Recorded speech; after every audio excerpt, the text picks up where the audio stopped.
Hello everyone, welcome to version 1.1 of my Uncharted 1 brutal difficulty walkthrough. This will cover chapters 13 through 16, and chapter 13 is where shit really hits the fan in terms of a really poor difficulty adjustment. So starting from now, the enemies are going to have their PM pistols replaced by the M92F. And the M92F is a normal pistol, right? It's not some kind of special weapon. Well, for some unknown reason, on brutal difficulty, they've made it where the enemies can kill you instantly with that weapon. And you use it, it takes roughly like 4 to 5 shots to take out an enemy. But when the enemies use it against you, it kills you in one hit, which makes no sense, because in the earlier chapters, it took 4 to 5 shots with your PM pistol to take out the enemies, yet with the PM pistol, the enemies had to hit you twice in order to kill you. Why is there this kind of adjustment? And when you factor in the frequency at which the enemies can shoot the M92F and their ability to blitz you around corners or just shoot you around corners or to actually hit you in cover, this is one of the dumbest difficulty adjustments that they've ever done with brutal difficulty. And the thing that doesn't make any sense is that this modifier doesn't exist in Uncharted 2 and 3. The pistols in those games don't instantly kill you. The only weapons that instantly kill you in Uncharted 2 and 3 on brutal difficulty are the special weapons, which makes sense. And it's not just in those games, it's also in Uncharted 1. Like, you get shot by a sniper rifle, it's your fault. You deserve that death. You fail to stop a shotgunner from getting close to you, and he shoots you, you're dead. You get hit by a grenade launcher without dealing with him, you're dead. Like, that I understand. Those kind of weapons I understand. They have specific balancing around them. The enemies work in very specific ways when they're using those weapons, and if you're not actively dealing with them, you are going to get screwed. Although right here, this guy's using a Desert Eagle, yet he needs to use a laser sight, and the Desert Eagle doesn't kill you instantly. Yet, earlier in the chapters, we were dealing with guys with the West 44 pistol, and the West 44 is a weapon that they can fire freely, and it kills you instantly. And you're gonna see right here, I get shot by a Desert Eagle and I don't die. Why is it that the M92F, a weapon that is of a lower tier compared to a Magnum, how does that kill you instantly than this weapon? And this weapon is used by an enemy type with very specific balancing. On right here, you have to blitz this corner. You have no choice but to blitz this corner on brutal difficulty. That right there, it looks simple, but it is a lot more difficult than you think. I had so much trouble killing those two enemies. Regardless of whether I used the Magnum or the M4, the results were still the same, and they just varied. Like, you have got to be really good on your aim right there. And I tried so many times to use the M4 and its high rate of fire in order to stun the enemies, but it just wasn't working. I tried using blind fire, but Nate wasn't aiming in the direction of the reticle. He was going off in whatever direction he so chooses, and he was just prioritizing other enemies, and it's dumb. And that right there was very lucky. I mean, sometimes the other enemies will come, but I was able to at least kill them and get some ammunition. But that strategy where I had to kill those two enemies, if you are simultaneously going up the stairs, but at the same time you're shooting those two enemies, you won't get hit by an M92F guy from behind. He has a tendency of killing you instantly if you're slow, and this right here is another bullshit spawn. I don't know how I managed to scrape by just then. I don't know if me blind firing my pistol just then delayed this guy, but this dude has a tendency of killing you instantly the moment you climb up onto that ledge. It's so bullshit. Like, again, this balancing doesn't make any sense, and it just goes to show how fucking dense the developers were when designing brutal difficulty for this game. And it makes an already underwhelming experience even more dreadful and downright insufferable. Yeah, Uncharted 1 is a really bad game. I really do not like this Uncharted game. Even if I wasn't playing on brutal difficulty, this would still be a pretty underwhelming Uncharted game. I mean, I don't know if it would be better than Golden Abyss, but like Golden Abyss at least knew where to stop. They at least had crushing difficulty. I mean, I did see some problems with Golden Abyss. Like, you could actually get shot in cover, and it made no sense. Like, you were doing those hanging sequences in like the earlier chapters of Golden Abyss where you were forced to use a pistol. And I saw moments in someone's playthrough where he was getting shot in cover and he wasn't even aiming. It was just really poor detection. It's almost like the enemies were hitting his hand and they were somehow damaging him, which is bullshit. But, you know, aside from those moments, Golden Abyss isn't too bad. But I don't know if it's more boring than Uncharted 1. I can't say for sure. I haven't played that game in a long time because I lost my PS Vita, so I don't know where it is. But, yeah, Uncharted 1, yeah, it's a pretty bad game. I mean, I'm just glad that the sequels improved upon Uncharted greatly. And, they improved the mechanics, they made the gameplay a little bit more interesting, even though Uncharted 1 does have some decent mechanics, but overall, this game, it doesn't do combat very well, it doesn't do enemy AI very well, it doesn't do animations very well. Like, there's a lot of things to hate about Uncharted 1. But for this sequence right here, you have to rush towards the spot very quickly. The spawn is happening as you're making your way over to this position. And what you need to do right here is you need to remain in cover at all times, because what's going to happen is, while I'm remaining in cover, the enemies are prioritizing Elena. And what I'm going to do is I'm going to use the blind fire on my shotgun in order to prioritize the enemies that have the M92F. I mean, I think at the time of this recording, I wasn't really discriminating against the M92F guys. I was just kind of prioritizing whoever was close. But the M92F guys are the highest threat right here because, of course, they are the ones that will kill me instantly. Every other weapon isn't so bad. And there are occasionally some moments where the enemies can choose to prioritize you. I don't know exactly how the AI works in this section. I know when you go out of cover, they start prioritizing you, but sometimes they'll still prioritize you, even when you're in cover. It's almost like you shoot them enough that you just end up provoking them into attacking you. But once I've killed all the enemies in the courtyard, I'm going to leave that sniper alone, and I'm just going to rush along this building right here to skip the spawn that will occur. This spawn is sporadic with when it chooses to spawn in. Sometimes it'll spawn a little sooner than what happened in this recording.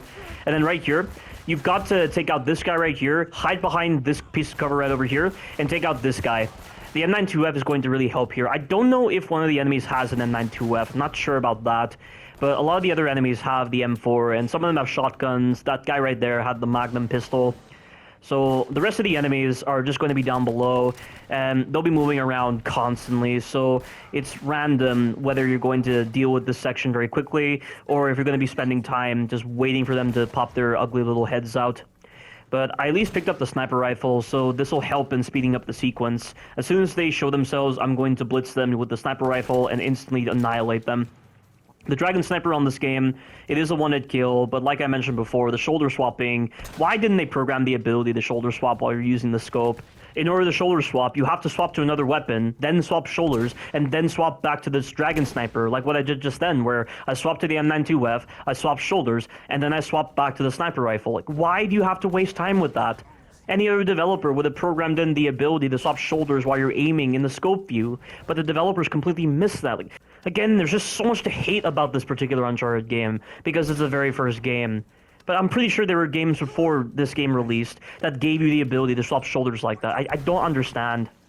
But right here, I've eliminated most of the enemies, but now I'm just playing the waiting game with this shotgunner because he refuses to show his ugly head. So I'm going to speed up the video right here, and I see him right there, but I miss his head, and he's still alive. But eventually he's going to show himself again. I'm going to be able to take him out. And then from there, my loot is going to be completely different for Chapter 14 because I restarted the entirety of Chapter 14, and so I'm starting out with a PM pistol.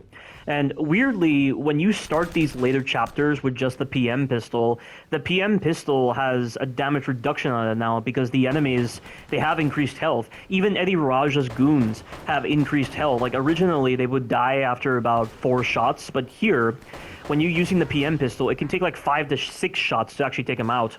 And with these guys, it takes roughly like 5 shots in order to get rid of them. I'm not really sure why they felt the need to increase the enemy HP for these later chapters and just make your original weapons weaker against the enemies, but it's just one of the most negligible changes. I don't feel like it's that significant of a difference. I mean, of course, in my case, because I'm restarting the entire chapter and I'm starting with the PM pistol, it's different. But I'll be able to get the M92F and the other weapons easily, so it's not that big of a deal. But this part right here, I'm not too sure what they were expecting you to do for this sequence, but my strategy is to stay in this area, and the enemies are going to rush me, but I'm going to hang off the ledge and use the blind fire to force the enemies back into the cover. And then while they're in that period of time in cover, I'm going to use the third-person cover trick to get rid of certain enemies by aiming for their head, and that will allow me to get the drop on them and thin their numbers, and that's how I do that sequence. And the rest of the enemies are a breeze, and yeah, it's a very strange combat sequence. Same with this part right here. For some reason, at the very beginning of this combat encounter, it gives the impression that you can stealth it, but you can't, because certain enemies spawn out of the blue when you reach a certain threshold, and also with the way certain enemies just turn around, or with the way the enemies just spot you out of nowhere with their god-tier peripheral vision, or just the random animations that they do when they're busy patrolling, you have no possible chance at doing the sequence stealthily. I mean, I was able to get one stealth sequence done in my original walkthrough of Uncharted 1, and that was on Chapter 15, but Chapter 15, there's no reason to do so because the combat encounter is pretty simple. So, yeah, it was a waste of time for me to even try to do stealth for Chapter 15 in my original walkthrough because you're only going to be able to get it done, like, 0.1% of the time. So it's a pretty negligible strategy. But right here, I'm just going to hug this column and use the third-person cover trick to my advantage. Bear in mind, the enemies are actively rushing you during this moment, so you need to let go of your aim and use the increased field of view to check the left side of this column, or check your other side if you're on the left-hand side of this column.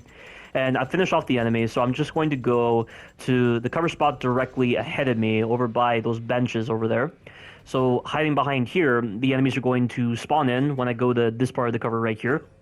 That guy, the column is obstructing his view, so I should be able to take the time to get rid of the shotgunner on my right.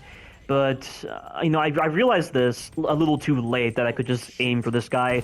And so when I go to aim at him, the other guys are shooting me, and I get shot by an M4, and luckily it doesn't kill me. But there are also M92F guys, so I'm very fortunate that the M92F guys didn't shoot me. And did you see that just then? Did you see how Nate prioritized the guy to the left side of the reticle, not the enemy that was within the reticle's field of view?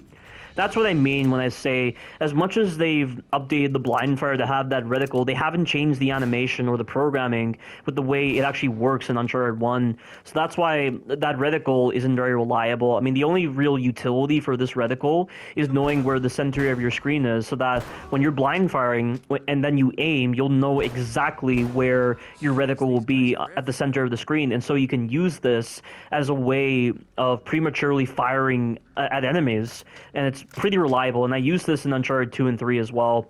It's one of the main advantages if you're the kind of person who doesn't know where the center of your screen is. And it's a lot harder to actually judge where the center of your screen is with this game in particular because of the kind of animations Nate does when he's actually aiming. Like, the camera goes so much to the left or to the right whenever he's aiming his weapons that you really can rely upon the center of your screen to your advantage. Whereas in Uncharted 2 and 3, this was not the case. In fact, speaking of cover in Uncharted 1, you might notice that whenever Nate is actually in cover and he aims his weapon, he actually goes through a lot of startup frames when he's actually doing the aiming animation. Like, there is a huge startup period of aiming before the game actually allows you to aim. And I don't know why this is a thing in this game, but this is not a thing in traditional third-person shooter games. Like, I don't know any other third-person shooter game where they make you sit through about a second's worth of startup animations for an aiming animation before the aiming animation actually starts. And this was not a thing in Uncharted 2, 3, and 4. Aiming was instantaneous in those games. And because of the fact that this is a huge problem on brutal difficulty in Uncharted 1, it's one of the main reasons why using the cover system isn't really encouraged so much in Uncharted 1 because of this problem. It's one of the other reasons why you don't really want to use the cover system so much in this game.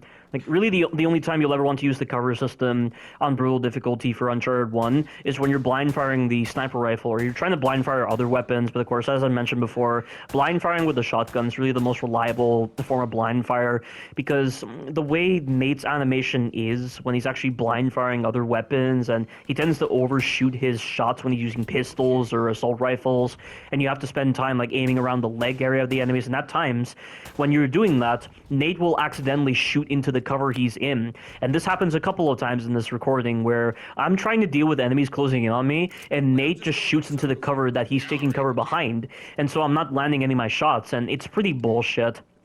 Yeah, lots of clunkiness like that, and lots of unnecessary animations just to confound the brutal difficulty experience with this game, and it's really dumb. But here, you gotta rush into cover quickly before these enemies kill you. So I'm going to blind fire with the M4. As you saw just then, the blind fire was not very reliable, and Nate was actually blind firing into the cover I was in, which is dumb. And this shotgunner, he'll just be going in and out of cover like this, so he's not a problem. Oh, and by the way, that previous combat encounter where I jumped down that window and I was like hanging off the ledges and then I jumped down, that part is very bullshit because at times you'll die instantly from the M92F guy. I've seen this plenty of times before, but I knew this was going to happen, so to prepare for this, I went to the left-hand side and then I just rolled down so that those enemies wouldn't be able to shoot me. And it worked, although I think there are times where they can shoot you when you're hanging because of the hole that's right in front of you. So they'll shoot through the hole and be able to hit you when you're hanging, so you gotta be careful of that. And this right here is a pretty simple combat encounter. There is one M92F guy in the sequence. There he is right there. He's trying to rush me. He goes back for some reason. I don't know what his programming is telling him to do right now. But he's coming back, and he's going to try to close in on me, but of course, the blind fire on the shotgun is so reliable, and taking advantage of the enemy's proclivity towards rushing you is even more reliable. And, you know, I find it very strange how Chapter 4 of Uncharted 1 is really the one sequence in the game where the enemies rush you so much. Like, so many of the enemies in Chapter 4 rush you, yet this is toned down in the later chapters. So I don't know how Naughty Dog designated certain enemies to rush you, but it feels almost sporadic in its implementation. Like, they reserved it for the initial chapters, likely because you didn't have access to crazy weaponry. And then later on, when you have access to better weapons, even though most of the time you're running around with the same weapons you've been using the entire time, that's when they choose to tone down the rushing capabilities of the enemies. And I really don't understand this at all. Like, I just wish there was a little bit more consistency with when the enemies choose to rush you or not. Then again, the Bourne Conspiracy, which released around the time of this game, I think it was in 2008. This game released in 2007. It had the same kind of programming as well, where in certain encounters the enemies would rush you if you were taking your time, and it wasn't really clear as to when this actually applied. So I guess that's another example of a game that adheres to very strange programming on rushing enemies, only you don't notice it as much because of how efficient Bourne is able to kill enemies, and with how lenient the game is on its difficulty, which makes it a lot more fun. I mean, Assassin difficulty can be a pain in certain chapters, but overall, I would rather be playing the Bourne Conspiracy on Assassin difficulty than playing this game, because Brutal difficulty is a very boring difficulty. It's just improperly thought out, and it isn't befitting for the kind of designs put in place with Uncharted 1. But right now, I've cleared out the first couple of enemies, and I'm trying to see where the rest of the enemies are, and they're not here. I don't know why they're being so slow to come and get me. I don't know if this is some kind of arbitrary spawn moment. I don't recall there ever being an arbitrary spawn moment in this encounter in Chapter 15 of my original walkthrough. Maybe I unintentionally spawned in the enemies during that stealth encounter without realizing it. But I'm guessing you have to go to a certain threshold in order to get these enemies to be provoked and actually come and attack you. This is not a good cover spot. That guy on the right, I don't know how he didn't shoot me just then. If I was in that spot any longer than necessary, he could have killed me.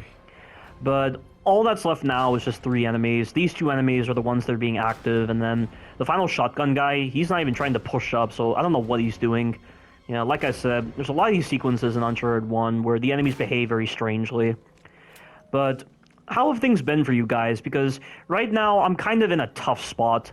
As I mentioned before in my community post on YouTube, there's a lot going on right now.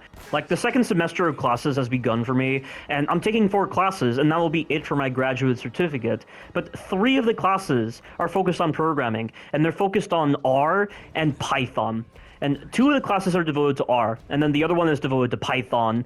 But, oh my god, guys, like, I've never done R or Python before. This is like a new world for me in terms of programming. But, you know, like, there's a big project that apparently we're supposed to be doing, and it's unclear as to, like, what exactly we're supposed to be doing with that. It just sounded very confusing with the way the professor explained it, and, oh man, I am not looking forward to that. And, you know, then I have this other stats class that I'm doing, and I'm not worried whatsoever about the stats class.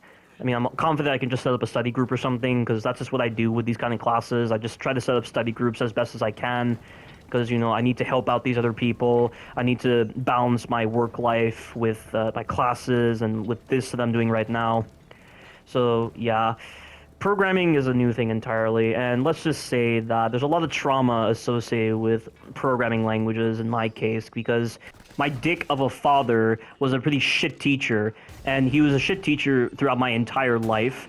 Like, he spent more time just calling me names and saying I'm shit and just downright humiliating me and just belittling me and making me feel like I was just, like, in a corner just sobbing to death. Like, that's just what it felt like. I mean, it's like those moments in movies where you have this person just talking down on this other person, and that other person is just slowly descending into the ground, and it's like they're hugging themselves and they're kneeling, and it's like that, and it's very monstrous and absolutely disgusting. And you know, like back then, I just wasn't able to actually fight back. I wasn't able to fight back and actually speak back and actually put this man in his place, and it was just awful. And then there were also moments where my parents had signed me up for this comp sci class that was honors, right? So why would they sign me up for an honors class when I don't have the prerequisites necessary to understand the course material? And then also the professors were fucking shit, and the program we were using, Alice, has to be one of the worst programs I have ever used on a computer by far. It is not user-friendly in the slightest, and like the whole entire class was just demoralizing. The whole entire class felt more like a prison than an actual class. And, you know, I'm hoping that with these other classes that I'm doing, because it's not run by my idiot father, because of the fact that, you know, like the professors seem to be competent with what they're actually showing, because of the fact that the homework assignments right now don't seem to be so bad, although the projects are really something I'm not looking forward to, because, you know, like having the creative mind to really come up with a lot of these thoughts and actually understand what the hell you're doing, I'm definitely not looking forward to that, and I might need some help. But yeah, I mean, I'm hoping that this will be a decent experience for me. But I don't know. I've never been a fan of the programming languages. Like, I'm okay with games, for instance, and actually, like, understanding a lot of the programming involved, like when we're talking about motion matching, or when we're talking about paired animation systems. Like, when we're talking about stuff like that in games, or when we're talking about hitboxes, that's perfectly fine. Or, like, whenever, like, the developer is showcasing how their AI is actually, like, initiating commands. Like, that stuff is interesting. But, you know, like, I'd much rather appreciate the world of programming outside of that world rather than being in that world. Because then I'm pretty much putting myself in a position where a lot of stress and a lot of abuse and a lot of dickhead individuals are going to come into play. But, yeah, that's all I have to say about that. And I just was talking over that combat encounter, but that combat encounter, at the very beginning, you need to run backwards and use the third-person cover trick from a column in order to take out the enemies. And the enemies have a lot of instant kill options against you in that combat encounter. Two of the enemies have the West 44 pistol, and then one guy has an M92F. And where the hell did this guy come from? I can't stand these kind of arbitrary spawn moments where the guy just comes out of nowhere, like he just spawned into the map, like he's a ghost. It's so stupid. But you just got to take your time, and you got to nail your shots correctly, because you're not going to get a lot of time to pick up a weapon, and the enemies don't really give you a lot of time to actually go around the arena and pick up the weapons, so you got to make sure your shots count. But right here, you need to have the grenade launcher and the M92F, and I'm going to actually blind fire the grenade launcher from this spot right over here to deal with the enemies. And I had actually died on this part because I remember at the last possible second that I was supposed to be behind cover, blind firing the grenade launcher, and then one of the enemies killed me. Although, in retrospect, it's probably better to restart the checkpoint so that you're close to the cover, so that you have plenty of time to start the strategy before the enemies set up in positions that are disadvantageous. So restart the checkpoint, and then go behind cover and blind fire the grenade launcher, and you'll be able to deal with those enemies. And now we have two enemies. I made the same mistake in my original walkthrough, but I jumped and I nearly died from this guy with the PM pistol, and I was very fortunate that he had the PM, and he's dead. And that is the end of Chapter 16, and here are some bloopers. So that right there is completely fucking bullshit. This guy's gonna kill me several times when I'm trying to climb up here, and I have no chance of fighting back. I don't have the reaction time or the speed necessary to deal with that guy. And this right here is a great example of how awkward the strategy is. But, you know, like, I'm trying to get rid of those two enemies, and I get rid of them, but I'm not far up the stairs, so that guy kills me. And then this guy kills me right here. Like, he is using the M92F again. Why is he allowed to kill me instantly, yet he's able to fire the M92F that quickly? And then right here is another example where this strategy failed, because killing these two enemies is a work of art in the worst possible way possible. And there we go, and I get rid of this guy, and I'm pretty sure, yeah, right there, I get killed from behind because I'm not far up the stairs. Like, yeah, this was just a mess. And you see that? Nate fired in the wrong direction. Why did he fire in that direction when the reticle's not even in that direction? And look, again, he does the same thing. It's so fucking bullshit. What is the point of putting in a reticle for blind fire if Nate doesn't fire in the direction of the reticle? It makes no sense. Oh my god. I will never understand this team that made Uncharted 1 Remaster. They were clearly like a completely different team from the Blue Point that I know who designed Uncharted 2 Remastered and Uncharted 3 Remastered. But that is the end of these chapters. Stay tuned for the future chapters. Thank you all for watching, and you take care now.